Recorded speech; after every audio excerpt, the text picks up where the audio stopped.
Welcome to Disinformation Breakdown. I'm Nyan Gavino, and today we're exploring the evolving landscape of mis and disinformation in gaming culture.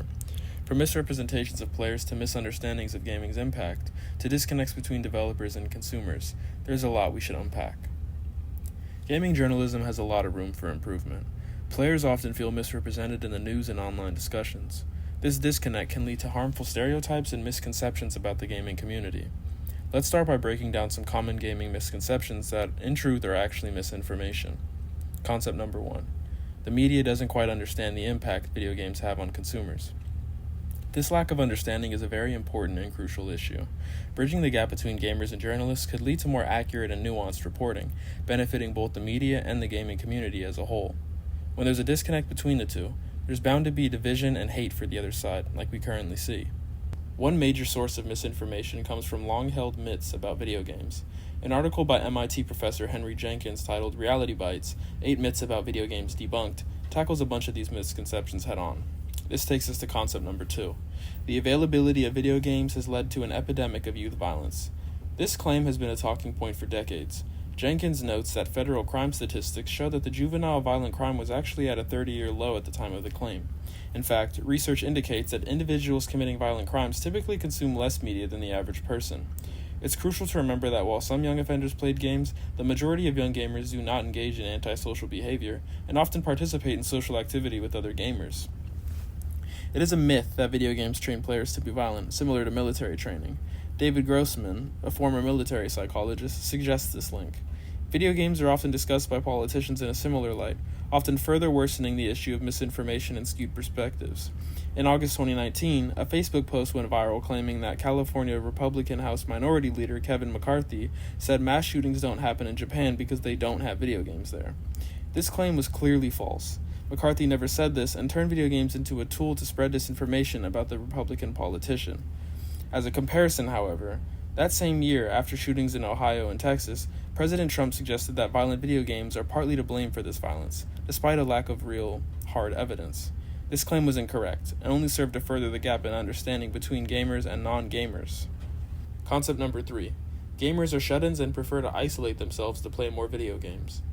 A Statista report revealed that 56% of players actually engage in gaming with friends. Many popular titles today are multiplayer, building connections and teamwork with others. To quote Dr. Jenkins, "In this way, there are really 2 games taking place simultaneously. One, the explicit conflict and combat on the screen. The other, the implicit cooperation and comradeship between the players. 2 players may be fighting to death on screen and growing closer as friends off screen. Social expectations are reaffirmed through the social contract governing play, even as they are symbolically cast aside within the transgressive fantasies represented on screen. This highlights the social aspect of gaming, where competition on screen can lead to friendships off screen. Video games create spaces for interaction, collaboration, and camaraderie, challenging the narrative of isolation that is often pushed." Concept number 4. Another part of the disconnect between gamers and coverage is the stereotype of the average gamer. Many assume that the average gamer is a teenage boy, but in the modern day that simply isn't true. Caitlin Thomas is a CSUN student who falls into that underreported category.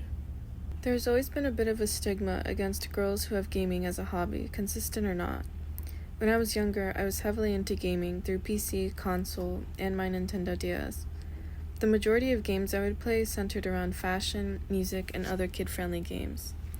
Some of the more notable ones included Mario Bros. And Nintendogs. However, as I got older, gaming lost that charm it once had, or at least through the consoles mentioned prior. I began to transition to mobile gaming, where I indulged in classics like Five Nights at Freddy's, Injustice, and Candy Crush, where I eventually reached levels over 3,000. Playing these brought me a lot of fun times though. Some would argue that mobile gaming is not the equivalent to running similar programs through other consoles. Say if an individual didn't have access to a computer or a PlayStation, but spent their free time indulging in games that the app stores would have to offer, why should they be considered any less of a gamer? So where do we go from here? The responsibility falls on journalists to close the gaps in reporting and combat misinformation in the gaming space. By fostering better understanding among developers, gamers, and journalists, we can elevate the discourse around gaming and improve the quality of journalism.